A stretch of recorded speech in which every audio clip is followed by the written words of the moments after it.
You know, you guys really loved my rack of lamb recipe. So today we're making my second favorite lamb dish, Grilled Mediterranean Lamb Skewers, aka lamb kofta. We're also making homemade flatbread, which I'm telling you is ridiculous.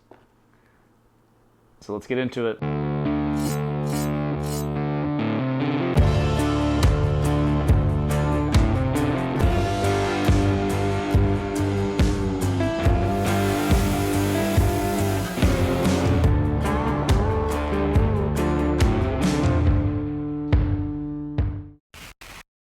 Hey guys, welcome back to another episode of Dishes and Fishes, where I show you how to cook and set hooks. In today's episode, we are making a Mediterranean dish that was inspired by a restaurant that I really like here in Connecticut. Shouts out Royal Fish and Chips. It's fresh, it's homemade, it's good for any time of year, it's unique. Definitely give it a try. Thank you to those of you that have already subscribed to my channel. We just hit 2,000 subscribers at the end of 2021. It has been a grind, but the grind will continue next year. So definitely consider hitting that subscribe button. You don't want to miss it. Speaking of a grind, today we're going to be grinding some meat, and we're going to be using this Michelangelo stainless steel meat grinder. This meat grinder is professional looking and looks great on your counter. It's easy to assemble. It comes with 3 different grinding plates as well as the attachment to make sausage, and it even has an adjustable speed setting.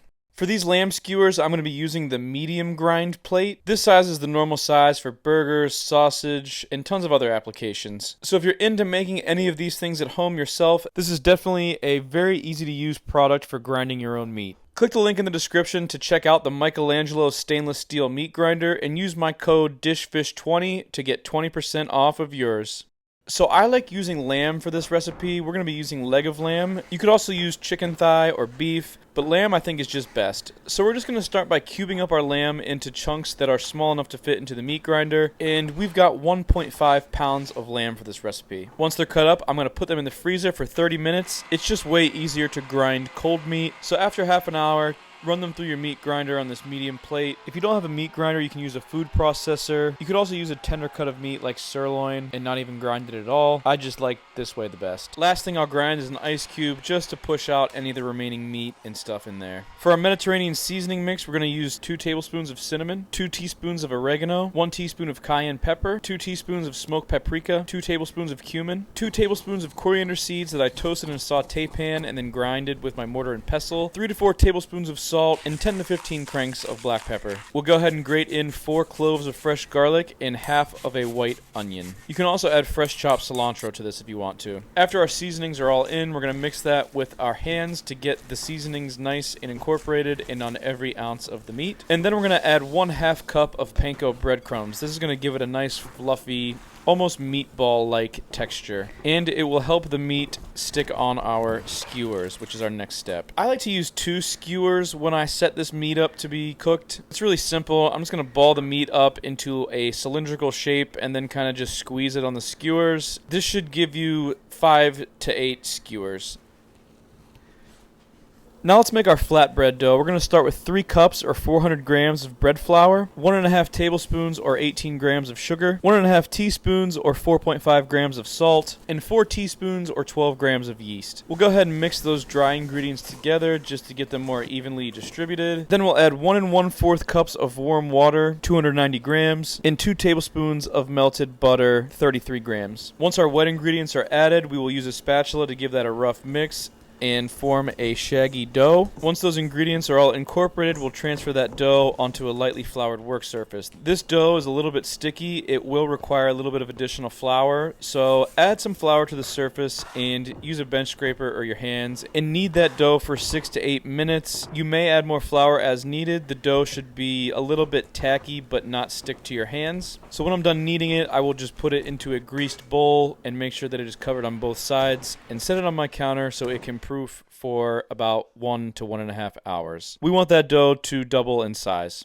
Once the dough has doubled in size, we'll take it off the counter and punch the air out of it. Could also Hogan leg drop it if you want to, and then we'll transfer it onto a work surface. This recipe will make 8 flatbreads. You can cut them with a bench scraper like I'm doing, or you could weigh them out if you're an overachiever. I'm really hungry, so I'm just cutting them by eye. And then we're going to roll each individually cut piece of dough into a ball and set it on a lightly greased sheet tray so they can rest for 20 minutes before we make them into our flatbreads.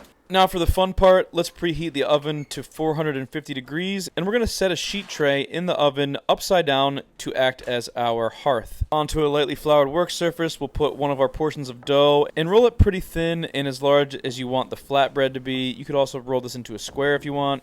Doesn't really matter. What matters is you spray the sheet tray with some mist of water before you put the dough onto it. Wait about 15 to 20 seconds and then slap the dough on nice and flat. So if you did this properly, after you slap the dough on your hot sheet tray, give it 3 minutes and it should rise into a nice pillow like this. It's hard to see through my oven, but here you go. A nice steaming pillow of flatbread. Use some tongs or use your hands like me if you're a savage and super hungry, and put that on a plate. And once these flatbreads come out of the oven, you want to immediately hit them with some type of garlic butter. It's a game changer. I'm just using chive and garlic butter. You could use parsley, you could use cilantro, whatever. Just some type of fat and herbs really make this dough incredible. Also, you can see the pocket that these flatbreads form. You can stuff it with all the stuff that we're making. These breads are incredible. So now let's make a quick white sauce. We're going to start with half a cup of yogurt and 3/4 cup of mayo. To that, we're going to add the juice of 1/2 of a lemon and 5 to 10 cranks of black pepper, a teaspoon of garlic powder, a teaspoon of oregano, a teaspoon of dried dill, and a teaspoon of smoked paprika. Give that a mix, and that is really it. Really, really simple white sauce.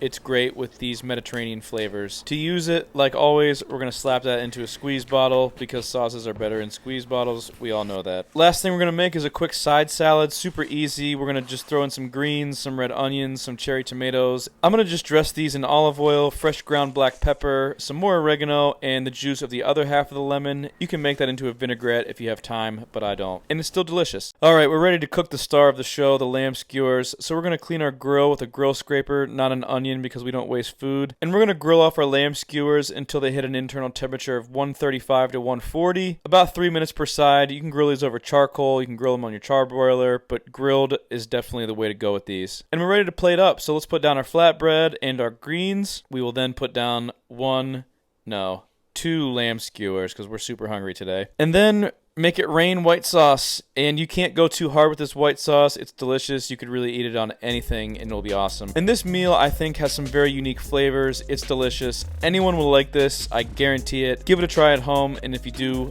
let me know in the comments. And as always, thanks for watching, guys.